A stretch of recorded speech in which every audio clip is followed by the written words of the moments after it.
আসসালামু আলাইকুম রহমতুল্লাহ।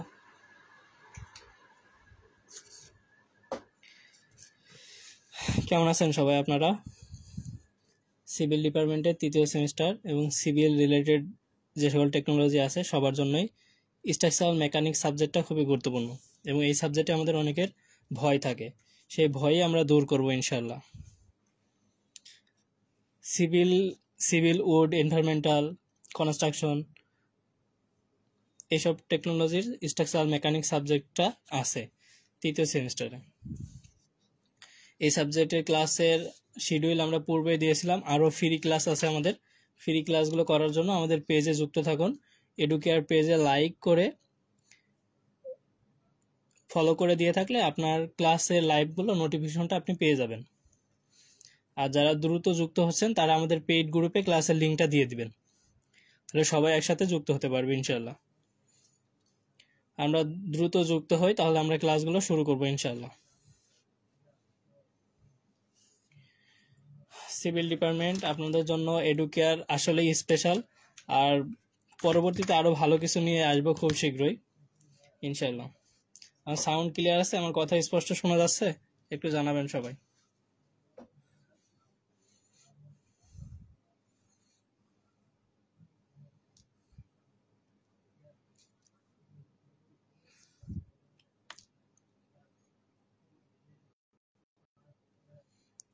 সিভিলিয়ান মানেই হচ্ছে পড়াশোনা, তাই না? সেরা ডিপার্টমেন্ট কোনটি, সিভিল না ইলেকট্রিক্যাল না কম্পিউটার?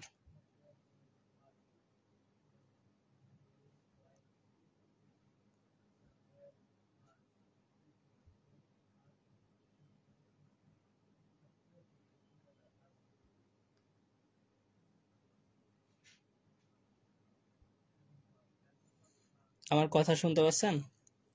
যারা লাইভে যুক্ত আছেন একটু কমেন্ট করে জানাবেন সাউন্ড ক্লিয়ার আছে কিনা।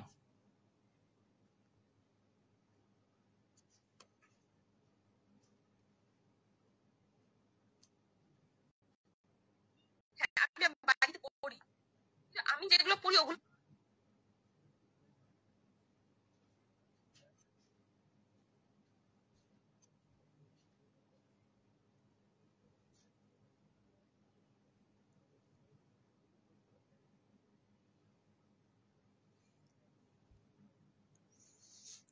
আপনারা নিজ নিজ পলিটেকনিক নামগুলো একটু কমেন্ট করবেন।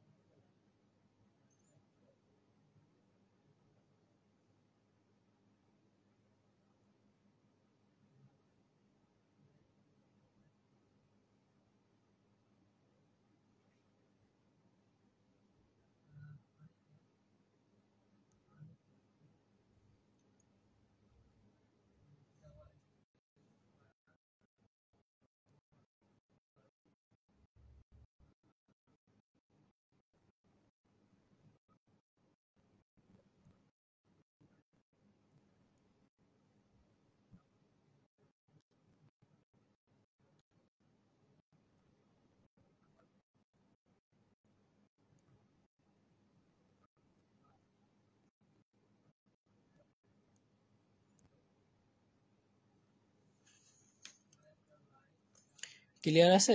স্পষ্ট দেখা যাচ্ছে কি?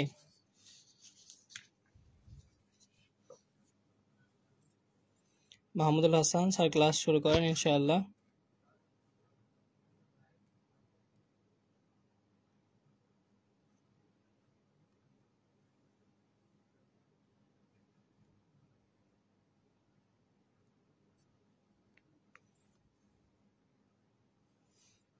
আমরা যারা লাইভে যুক্ত আছি লাইভটা আমরা একটু শেয়ার করে দেবো ইনশাআল্লাহ। আমাদের এডুকেয়ার কমিউনিটিতেও শেয়ার করে দিতে পারি এবং বিভিন্ন গ্রুপে আমরা এটা শেয়ার করতে পারি ইনশাআল্লাহ। তাহলে এই সাবজেক্ট নিয়ে আপনাদের সাথে প্রথম ক্লাস নিতেছি লাইভ, আর পেইড ব্যাচে ক্লাস চলমান রয়েছে। পেইড ব্যাচে আপনি অংশগ্রহণ করার জন্য আমাদের পেজে নক করে বিস্তারিত জেনে আপনি ভর্তি হতে পারেন, অথবা আপনার ইচ্ছা অনুযায়ী ভর্তি হতে পারেন। ঠিক আছে? তাহলে প্রথমেই আমি আলোচনা করব স্ট্রাকচারাল মেকানিক্স। এই সাবজেক্টটা স্ট্রাকচারাল মেকানিক্সটা কি আসলে, আর কেন আমাদের সিভিল ডিপার্টমেন্টে এই সাবজেক্টটা তৃতীয় সেমিস্টারে আসলো। তাহলে প্রথমে যে অধ্যায়টা আমার এখানে আছে,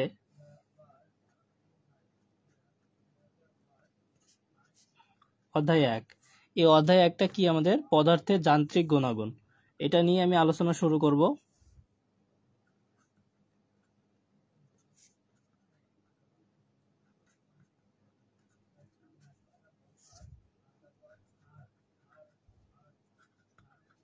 গুণাগুণ, যেহেতু সিভিল ইঞ্জিনিয়ার, ম্যাটেরিয়ালসের পীড়ন বিকৃতি, মাইল্ড স্টিলের পীড়ন বিকৃতি, কংক্রিটের পীড়ন বিকৃতি, নিরাপদ সহগ, এই অনেক বিষয় জানতে হবে আপনাকে। কিছু গাণিতিক সমস্যা আছে, সমাধানগুলো জানতে হবে। এজন্য আমরা এটা দিয়ে শুরু করবো ইনশাল্লাহ। যারা যুক্ত হচ্ছেন একটু দ্রুত কমেন্ট করবেন, আর ক্লিয়ার দেখা যাচ্ছে কিনা একটু জানাবেন। স্পষ্ট দেখতে পাচ্ছেন?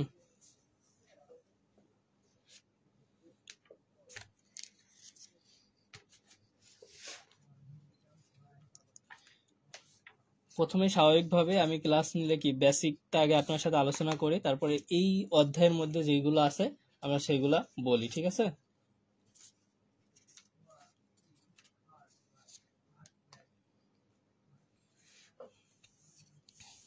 তাহলে যেহেতু আমাদের সাবজেক্টের নাম স্ট্রাকচারাল মেকানিক্স, তাহলে সিভিল ইঞ্জিনিয়ারিং এর ভাষায় স্ট্রাকচার সম্পর্কিত সবগুলো তথ্য এখানে দেওয়া আছে। এখান থেকে আমাদের শুরু, এরপরে আমাদের পরবর্তী সেমিস্টারগুলো এই রিলেটেড আরো সাবজেক্টগুলো আছে, ঠিক আছে? তাহলে পদার্থের যান্ত্রিক গুণাগুণ, তাহলে এই অধ্যায়ে পদার্থ থাকলেই তার কি পীড়ন বিকৃতি থাকবে, তার বৈশিষ্ট্য থাকবে বিভিন্ন। তাহলে প্রথমে আমরা জানবো হচ্ছে পীড়ন কি, পীড়ন বিষয়টা আসলে কি। পীড়ন যদি আমি সহজ ভাষায় যদি বলি, যে প্রতি একক ক্ষেত্রফলের ওপর যে পরিমাণ বল প্রতিক্রিয়া বল ক্রিয়া করে তাকে হচ্ছে পীড়ন বলে। তাহলে প্রতি একক ক্ষেত্রফলের ওপর যে পরিমাণ প্রতিক্রিয়া বল ক্রিয়া করে সেটা হচ্ছে আমাদের পীড়ন।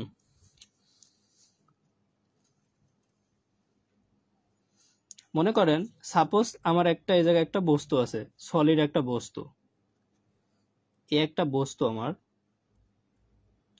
এই বস্তুটার উপরে আমি যদি উপর থেকে চাপ প্রয়োগ করি বা এই পাশ থেকে চাপ প্রয়োগ করি, এই বস্তুটা কিন্তু যখন আমি বল প্রয়োগ করব, চাপ প্রয়োগ করব, এর আকারটা কিন্তু সে পরিবর্তন করার চেষ্টা করবে। কি করবে? তার আকারটা পরিবর্তন করার চেষ্টা করবে। কিন্তু সে যদি পরিবর্তন না হয়, মানে বলকে যদি বাধা দান করতে চেষ্টা করে, ফলে এর অভ্যন্তরে কি একটা প্রতিক্রিয়া বলের সৃষ্টি হবে না?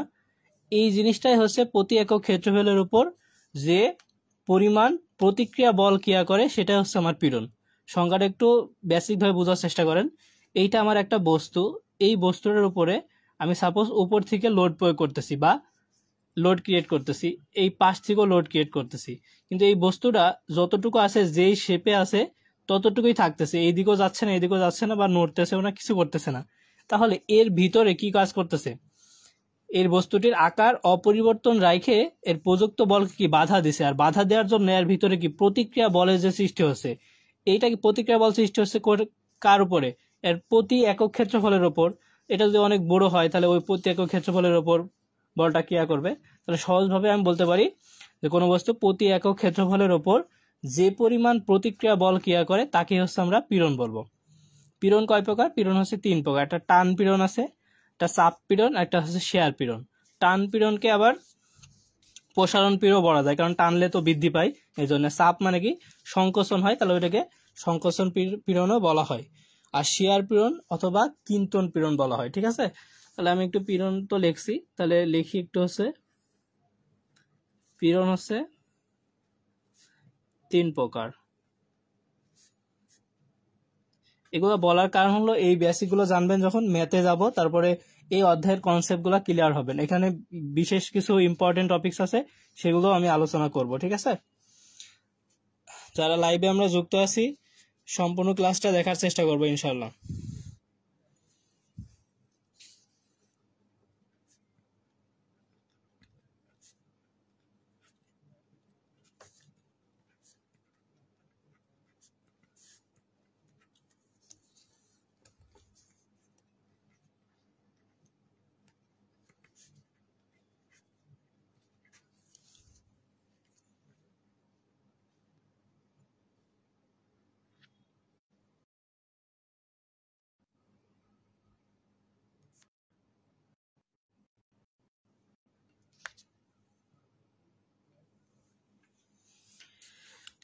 তাহলে টান পীড়ন বিষয়টা কি বা, এবং চাপ পীড়নটা কি আর শিয়ার পীড়ন কি, তাহলে এখান থেকে আমরা এটা পড়ে নিব, তাহলেই হবে। ঠিক আছে। আর পীড়নের ফলে কি একটা বিকৃতি ঘটে। বিকৃতিটা হচ্ছে কি, কোনো বস্তুর উপর বাহির হতে বল প্রয়োগ করলে এর মধ্যে কেবল পীড়নই উৎপন্ন হয় না, সাথে সাথে এর পরিমাণ বা আকৃতিরও পরিবর্তন হয় বা হতে চায়। এই যে এর পরিমাণ বা আকৃতির যে একক পরিবর্তন, সেটা হচ্ছে আমার বিকৃতি।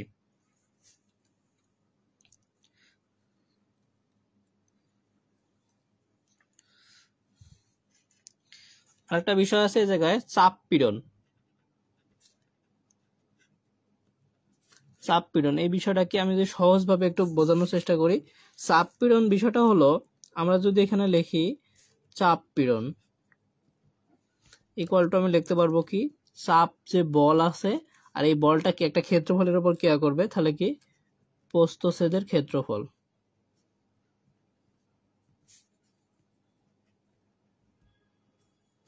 তাহলে আমি সহজভাবে লিখতে পারবো কি, যে কোনো বস্তুর ওপর যদি চাপ বল ক্রিয়া করে এবং চাপ বলের সাথে চাপ বলের সাথে প্রস্থচ্ছেদের ক্ষেত্রফলের অনুপাতকেই চাপ পীড়ন বলে। তাহলে সহজ করে আমি কি লিখতে পারবো, যে কোনো বস্তুর ওপর চাপ বল প্রয়োগের ফলে এর মধ্যে একক ক্ষেত্রফলের উপর যে পীড়ন উৎপন্ন হয়, সেটাই হচ্ছে আমার কি, চাপ পীড়ন। এখন এটাকে আরো সহজ করে বলতে পারলে, যে চাপ বল এবং প্রস্থচ্ছেদের ক্ষেত্রফলের অনুপাতকেই চাপ পীড়ন বলে। ক্লিয়ার হয়েছে? আমরা বুঝতে পারছি এটা চাপ পীড়ন কোনটা। আর এখন সবচেয়ে মোস্ট ইম্পর্টেন্ট, হুকস ল। হুকের সূত্রটা কি, স্থিতিস্থাপক সীমার মধ্যে বস্তুর উপর প্রযুক্ত পীড়ন তার দ্বারা সৃষ্ট বিকৃতির সমানুপাতিক হবে। অতএব স্থিতিস্থাপক সীমার মধ্যে কোনো পদার্থের পীড়ন তার বিকৃতির সমানুপাতিক। এটাই হচ্ছে আমার হুকের সূত্র। হুকের সূত্রটা কি, মোস্ট ইম্পর্টেন্ট এবং মুখস্থ করতে হবে, যে স্থিতিস্থাপক সীমার মধ্যে বস্তুর উপর প্রযুক্ত পীড়ন তার দ্বারা সৃষ্ট বিকৃতির সমানুপাতিক। অতএব আমি সহজভাবেই বলতে পারি যে স্থিতিস্থাপক সীমার মধ্যে কোনো পদার্থের পীড়ন তার বিকৃতির সমানুপাতিক হবে। এটাই হচ্ছে হুকস ল বা হুকের সূত্র। আর যদি বলি যে মডুলাস অফ ইলাস্টিসিটি বা স্থিতিস্থাপক গুণাঙ্ক কি, তা পীড়ন ও বিকৃতির অনুপাত একটা ধ্রুব হয়, এই ধ্রুবককে স্থিতিস্থাপক গুণাঙ্ক বলে। এটা হচ্ছে জাস্ট আপনার একটু বেসিক নলেজগুলো রাখা লাগবে। তারপরে নিরাপদ সহগ আছে, ব্লাঙ্ক মডুলাস আছে, অনেক এগুলো আছে।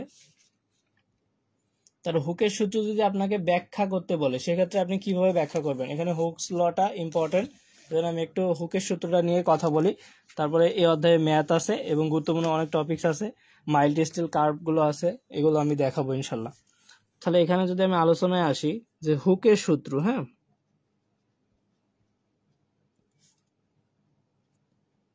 হুকের সূত্র নোটেশন সহ আলোচনা করো।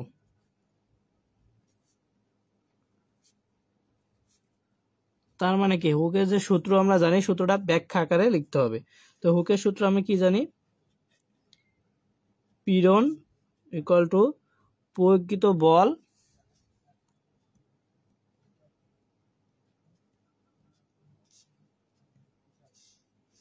ভাগ প্রস্থচ্ছেদের ক্ষেত্রফল।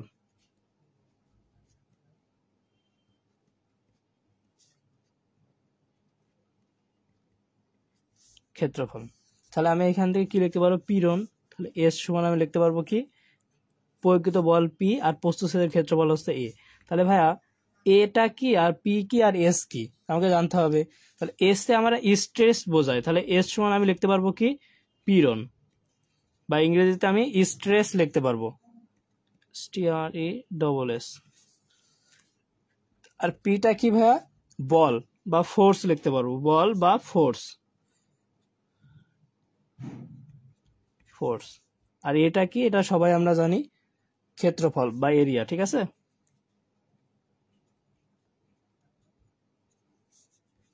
বা এরিয়া।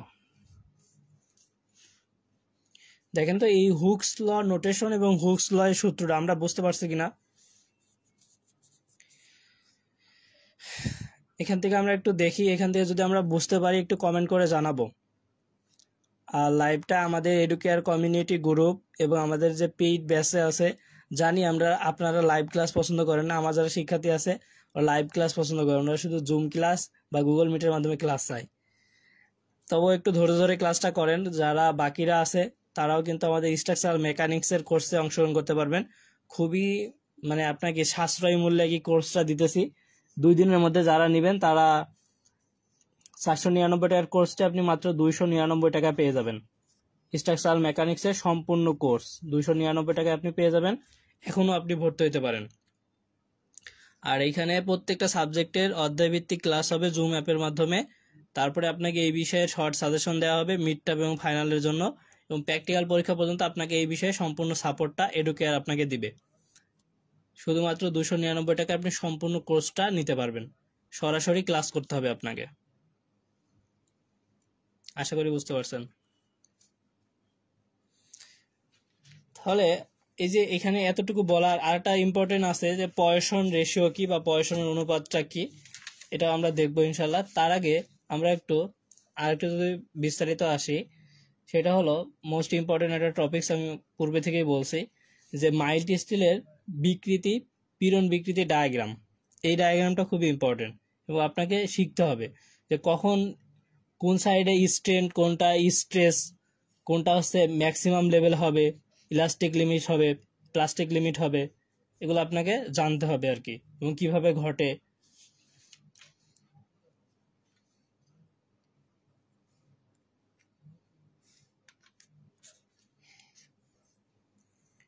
কি বুঝছেন আপনারা, না আমি একাই বুঝলাম?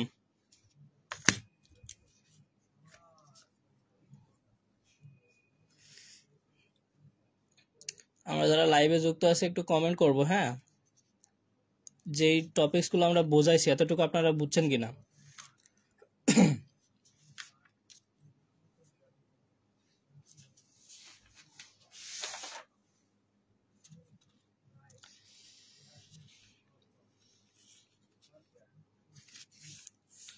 আচ্ছা, এখন যদি যে বিষয়টা আমি আপনাকে দেখাই, একটু খেয়াল করেন।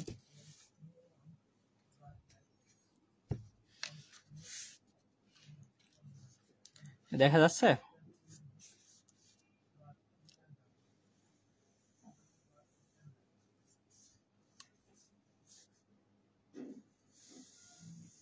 এটা একটা গ্রাফ বলতে পারেন, ঠিক আছে? এটা কি আমাদের পীড়ন বিকৃতি কার্ভের ডায়াগ্রাম, ঠিক আছে?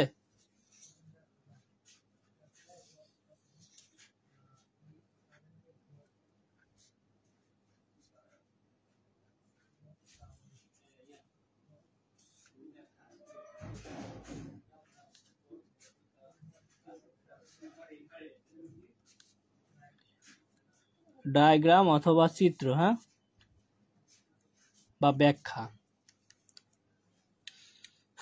তাহলে এই যে পীড়ন বিকৃতি কার্ভ বা ডায়াগ্রাম চিত্র ব্যাখ্যা খুবই ইম্পর্টেন্ট মাইল্ড স্টিলের ক্ষেত্রে।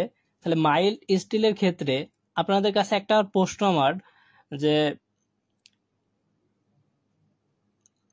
আমরা বলি না যে রাবার বেশি ইলাস্টিক হবে না স্টিল বেশি ইলাস্টিক হবে? একটু কমেন্ট করে জানাবেন।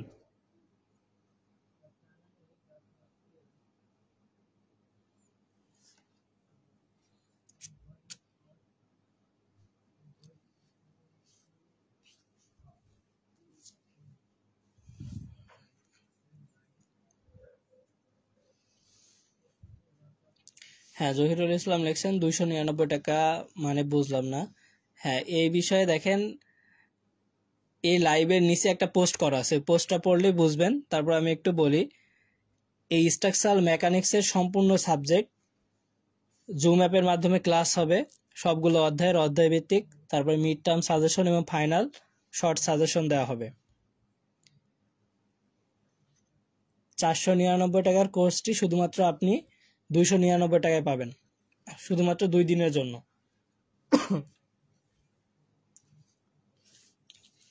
তাহলে পীড়ন বিকৃতি ডায়াগ্রাম, এইটা যদি আমার ও বিন্দু হয়, তাহলে আমার এই ডান সাইডে কাজ করে কি স্ট্রেন, আর এই বাম সাইডে যেটা আমার কাজ করে সেটা স্ট্রেস, পীড়ন আর বিকৃতি, ঠিক আছে, স্ট্রেস। তাহলে এই সাইডে আমার কাজ করতেছে হচ্ছে স্ট্রেস, আর এদিকে আমার কাজ করতেছে হচ্ছে পীড়ন, ঠিক আছে। যদি কাজ করে তাহলে মাইল্ড স্টিল একটা শূন্য বিন্দু থেকে কিন্তু শুরু করবে। তো মনে করেন আমার এই বিন্দু থেকে শুরু করতেছে মাইল্ড স্টিল একটা রড,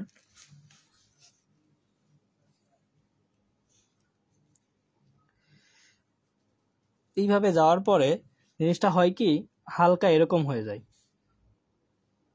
এরকম হওয়ার পরে আবার সে উপরের দিকে উঠতে থাকে,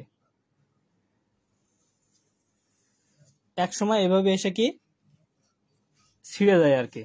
ঠিক আছে, জাস্ট একটু বেশি কার্ভ হয়েছে, সমস্যা নাই, জিনিসটা এরকম মোটামুটি। তাহলে আমার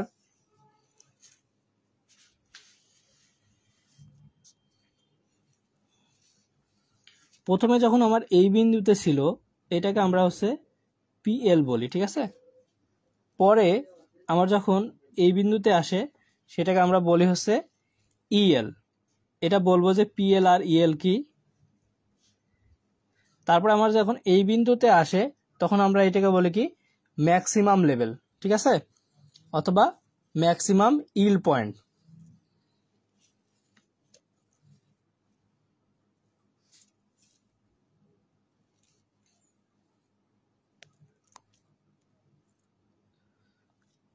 বা এই বিন্দুকে আমরা ইউ ওয়াইপি বলি, ঠিক আছে। তারপরে নিচের যে আমার এই বিন্দুটা আছে সেটা হচ্ছে আমাদের কি লো পয়েন্ট, ঠিক আছে, তাহলে আমরা এলপি বলতে পারি। এখন এই যে এইখান দিয়ে উপরে যে সেকশনটা সম্পূর্ণ আসবে সেটা হচ্ছে কি আমাদের আলটিমেট পয়েন্ট, ঠিক আছে, সেটাকে আমরা ইউ দিই। আর একটা সময় এই স্টিলটা ভেঙে যাবে, কট করে কেটে যায়। যখন আমি স্টিল টেস্টটা করছিলাম দেখছিলাম তখন এখানে ব্রেকিং পয়েন্ট, সেটাকে আমরা বি দ্বারা প্রকাশ করি। তাহলে বিশেষ করে এই মাইল্ড স্টিল পীড়ন বিকৃতি ডায়াগ্রামটা কি হয়, যখন মেশিন আমরা পরীক্ষা করি তখন একটা স্টিলটা এতটুকু যাওয়ার পরে প্লাস্টিক লিমিট এই পর্যন্ত যাওয়ার পরে তারপরে আসে কি আর ইলাস্টিক লিমিট। তারপরে দেখেন সর্বোচ্চ একটা আছে আপার ইল পয়েন্ট, তারপর নিচেটা আছে লোয়ার ইল পয়েন্ট, তারপর আলটিমেট স্ট্রেস, তারপর আছে ব্রেকিং পয়েন্ট। তাহলে স্থিতিস্থাপক সীমা পর্যন্ত দেখেন আমার মাইল্ড স্টিল বা মৃদু ইস্পাতের পীড়ন যখন বিকৃতি ডায়াগ্রাম করে আমরা দেখতে চাই তখন এই যে পিএল দ্বারা আমরা যে কি বোঝাইছি সমানুপাতিক সীমা, আর ইএল দ্বারা স্থিতিস্থাপক সীমা। তাহলে এই পর্যন্ত আমার কি থাকবে স্থিতিস্থাপক সীমা থাকবে। তারপরে এই যে আপার ইল পয়েন্ট এই বিন্দু, এই বিন্দুর পরেই আমার চলে আসবে হচ্ছে আলটিমেট পয়েন্ট, যেটা আমি একটু আগে বললাম।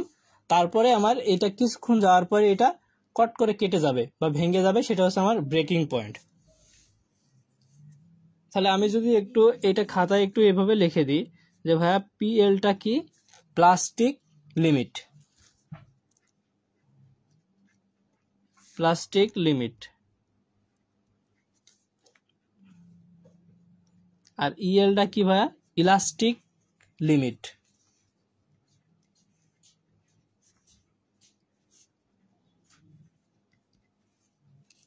তারপরে হচ্ছে আমার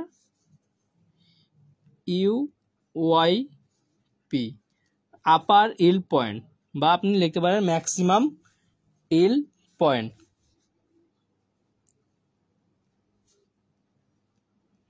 আপার ইল পয়েন্ট,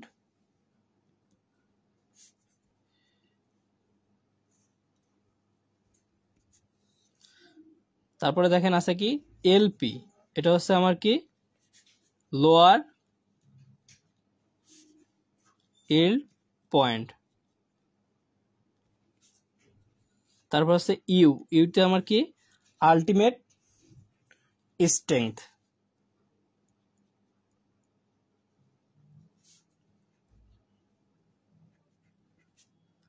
তারপর হচ্ছে বিতে আমার কি ব্রেকিং পয়েন্ট, মানে এখানে আমার এটা ভেঙে যাবে।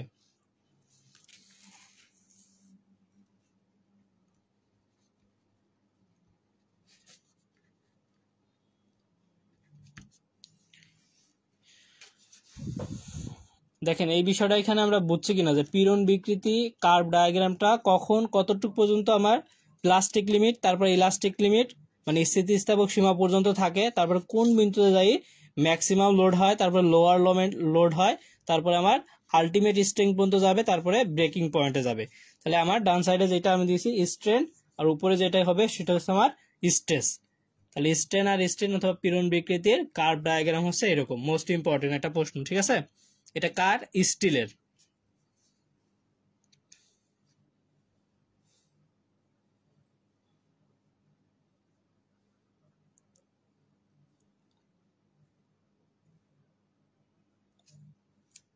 এখন এটা কংক্রিটেরও আছে, ঠিক আছে? দেখেন এই বিষয়টা আমরা ক্লিয়ার হয়েছি কিনা, বুঝতে পারছি সবাই? তাহলে একটু কমেন্ট করব যদি আমরা বুঝতে পারি, বা কোনো অপশন না বুঝলে আমাকে একটু লিখতে পারেন।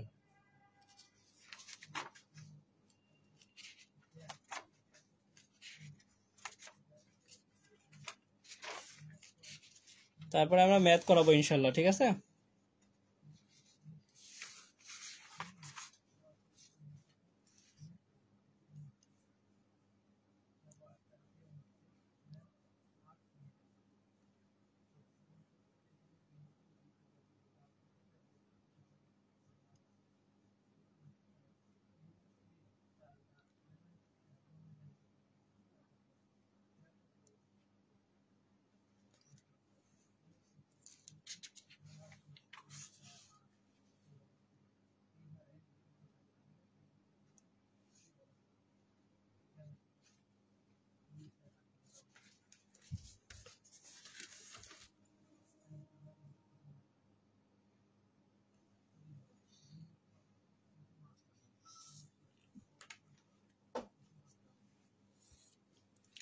আচ্ছা, আপনাদের এই বিষয়টা আমি আরো একটু ক্লিয়ার করে দিই, ঠিক আছে?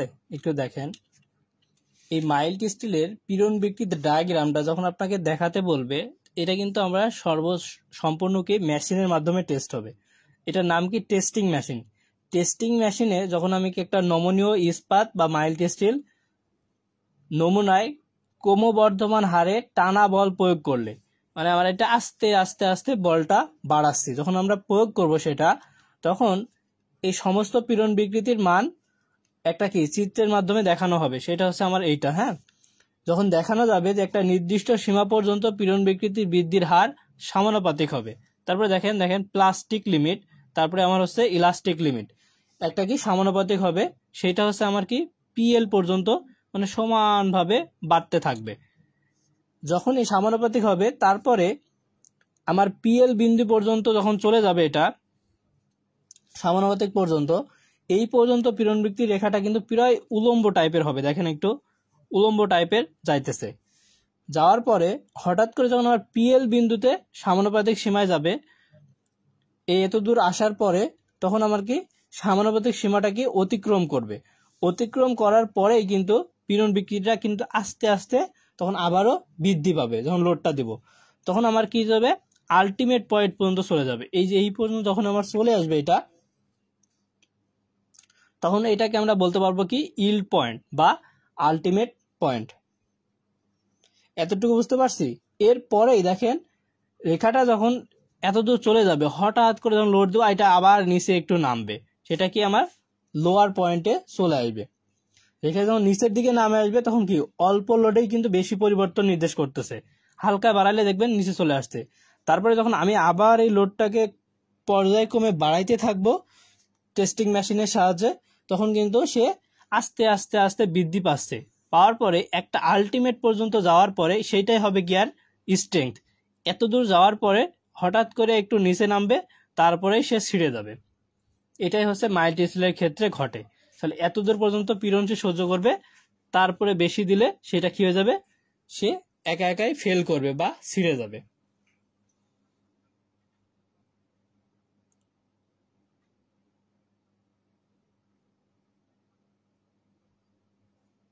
আর সর্বোচ্চ পীড়নটা যখন হয় তখন এটা মাথায় রাখবেন যে সর্বোচ্চ পীড়নের পর পীড়ন কমতে থাকে, কিন্তু আপনার বিকৃতিটা বাড়তে থাকবে।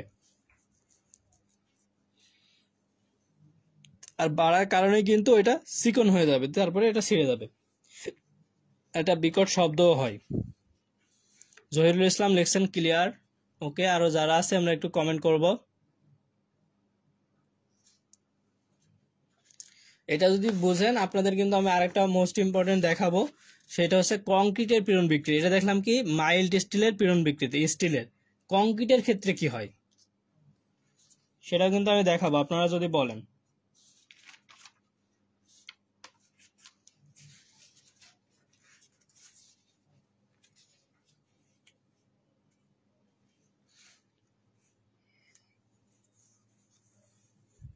আচ্ছা, তার আগে দেখেন সিভিল তো আপনারা ম্যাথ পছন্দ করেন বেশি, আমি একটা ম্যাথ করাই দেখেন, তাহলে আপনাদের মন ভালো হয়ে যাবে। আমরা একটা ম্যাথ দেখতে পারি ইনশাল্লাহ।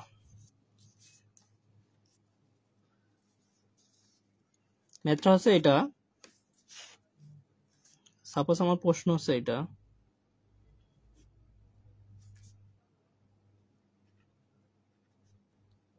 খাড়াভাবে ঝুলানো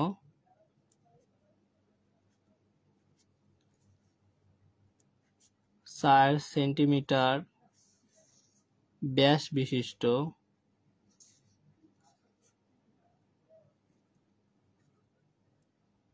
যারা শুরু থেকে ক্লাসটা দেখছেন ম্যাথ তাদের জন্য একদম ইজি হবে।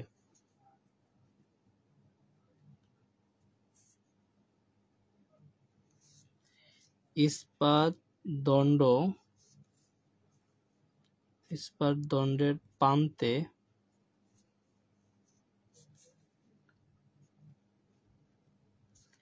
খাড়াভাবে ঝুলানো 4 সেন্টিমিটার ব্যাস বিশিষ্ট ইস্পাত দণ্ডের প্রান্তে 4200 কেজি লোড ঝুলিয়ে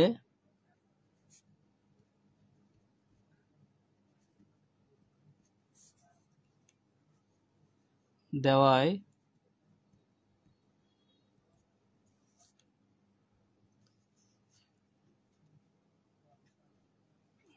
দণ্ডটিতে 4200 কেজি পার সেন্টিমিটার স্কয়ার পীড়ন সৃষ্টি হয়।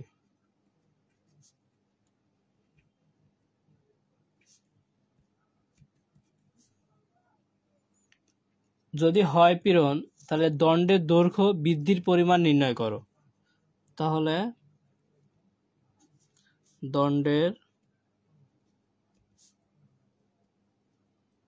দৈর্ঘ্য বৃদ্ধির পরিমাণ নির্ণয় করো, বের করো। এখানে আমার ই এর মানটা দেওয়া আছে, স্থিতিস্থাপক গুণাঙ্ক ই সমান দেওয়া আছে 2.1 ইন্টু 10⁶ কেজি পার সেন্টিমিটার স্কয়ার।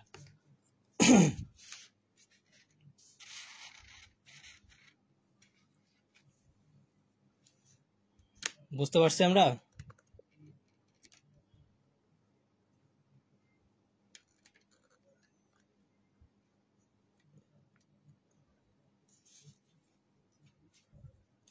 দেখেন ম্যাথটা আমরা বুঝতে পারছি কিনা, আমি আর একটু বলি। হ্যাঁ, ম্যাথটা আমাকে বলতেছে কি, খাড়াভাবে ঝুলানো 4 সেন্টিমিটার ব্যাস বিশিষ্ট ইস্পাত দণ্ডের প্রান্তে 4200 কেজি লোড দেওয়া আছে, তাই না?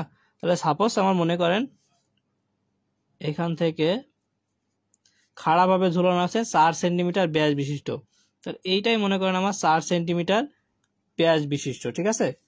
এই একটা দণ্ড, এই দণ্ড থেকে 4200 কেজি লোড ঝুলানো আছে। এটাতে লোড কত দেওয়া আছে ভাইয়া? 4200 কেজি। এখন দণ্ডটিতে 4200 কেজি সেন্টিমিটার পীড়ন সৃষ্টি হচ্ছে। যখন আমি লোডটা এটা দিচ্ছি, এটা ডায়াটা হচ্ছে আমার কত? 4 সেন্টিমিটার। এটা ডায়া, সেটা হচ্ছে আমার। এখন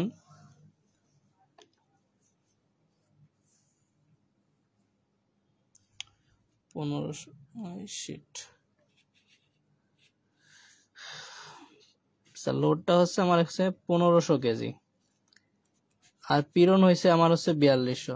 দুইটা এক হলে তো হবে না, 1500 কেজি লোড আমার, ঠিক আছে? এইটা হচ্ছে আমার কি, পি দ্বারা আমি প্রকাশ করি লোডটাকে। তাহলে আমার এই জায়গায় ডি দেওয়া আছে কত ভাইয়া? 4 সেন্টিমিটার, পি দেওয়া আছে 1500। তাহলে ইস্পাত দণ্ডের ক্ষেত্রফল, যেহেতু আমার ব্যাস দেওয়া আছে, তাহলে ক্ষেত্রফল সমান আমি কি লিখতে পারবো? দেখেন সমাধান, ইস্পাত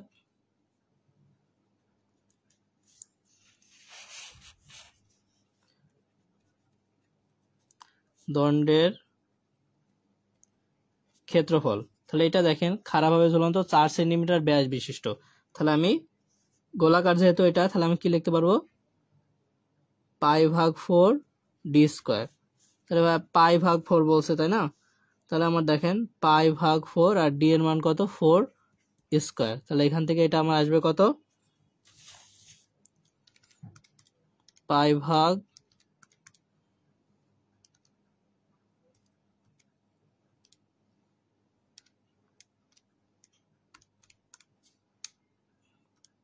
12.566 না, 12.57 লেখা যায় তো সেন্টিমিটার স্কয়ার। তাহলে এর পীড়ন সমান আমরা কি জানি, টান পীড়নটা এস সমান আমরা কি লিখতে পারবো, পি ভাগ এ। তাহলে ভাইয়া পি এর মান আমার কত দেওয়া আছে এই জায়গায়, এখানে লিখি 1500, আর এ এর মান কত পাইছি আমরা, ক্ষেত্রফল 12.57। তাহলে যদি আমি দিই 1500 ভাগ অ্যান্সার, তাহলে 119.33 কেজি। তাহলে এস এর মানটা কত আসছে, 119.33 কেজি সেন্টিমিটার স্কয়ার, 36 কেজি। দেখেন এই ম্যাথটা আমরা বুঝতে পারছি কিনা। তাহলে খাড়াভাবে ঝুলানো একটা 4 সেন্টিমিটার ব্যাস বিশিষ্ট ইস্পাত দণ্ডের মাথায় 1500 কেজি লোড ঝুলানো আছে। তাহলে লোডটা যদি ঝুলিয়ে দেওয়া হয় আর পীড়ন যদি 4200 কেজি সৃষ্টি হয়, তাহলে দণ্ডের দৈর্ঘ্য বৃদ্ধির পরিমাণটা কত হবে?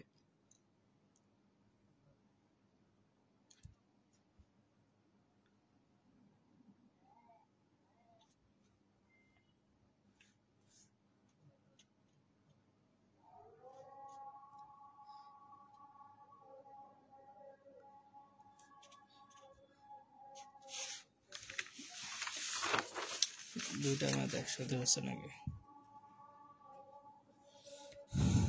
তাহলে এখানে আমার হচ্ছে টান পীড়নটা বের করতে বলছে আমার, এখানে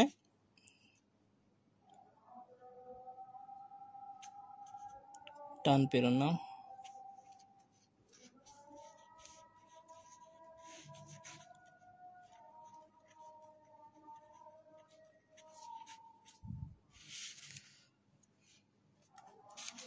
দেখেন এই ম্যাথটা বুঝছেন কিনা আপনারা।